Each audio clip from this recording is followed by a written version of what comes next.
દક્ષિણ અને પૂર્વ ભારતમાં ભારે વરસાદની આગાહી. હવામાન વિભાગે લોકોને સુરક્ષિત રહેવા અને જરૂરી તકેદારી રાખવા સલાહ આપી. દક્ષિણ અને પૂર્વ ભારતમાં ભારે વરસાદની આગાહી. હવામાન વિભાગે લોકોને સુરક્ષિત રહેવા અને જરૂરી તકેદારી રાખવાની સલાહ આપી. આંધ્રપ્રદેશ, કર્ણાટક, નાગાલેન્ડ, મણિપુર, મધ્યપ્રદેશ અને રાજસ્થાન સહિત દક્ષિણ અને પૂર્વ ભારતના કેટલાક રાજ્યોમાં આગામી દિવસોમાં ભારે વરસાદની આગાહી કરવામાં આવી છે. હવામાન વિભાગના જણાવ્યા અનુસાર દક્ષિણ ભારતમાં ચોમાસાની પ્રવૃત્તિ ફરીથી સક્રિય થઈ રહી છે અને કેટલાક વિસ્તારમાં ભારે વરસાદને કારણે નદી નાળા ભરાઈ શકે છે. ખાસ કરી આંધ્રપ્રદેશ અને કર્ણાટકના કેટલાક ભાગોમાં આગામી દિવસોમાં વરસાદી ઝાપટા પડી શકે છે. દક્ષિણ અને પૂર્વ ભારતના કેટલાક વિસ્તારમાં વરસાદની અસરથી ખેતી અને ગ્રામ્ય વિસ્તારને રાહત મળશે, જ્યારે નાગાલેન્ડ અને મણિપુર જેવા પૂર્વોત્તર રાજ્યોમાં પણ વરસાદના કારણે તાપમાનમાં ઘટાડો થશે.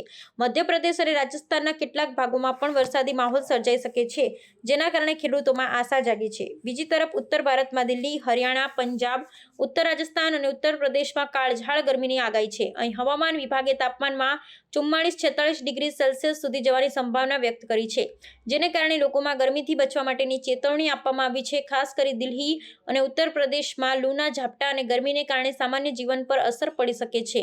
હવામાન વિભાગે લોકોને સલાહ આપી છે કે ભારે વરસાદવાળા વિસ્તારમાં પાણી ભરાવાથી બચવું અને જરૂરી તકેદારી રાખવી, જ્યારે ઉત્તર ભારતમાં લોકો ગરમીથી બચવા માટે વધુ પાણી પીવે, ઘરમાં રહે અને અનાવશ્યક બહાર ન જાય તેવી સલાહ આપવામાં આવી છે. આગામી દિવસોમાં હવામાનમાં વધુ ફેરફારની શક્યતા છે.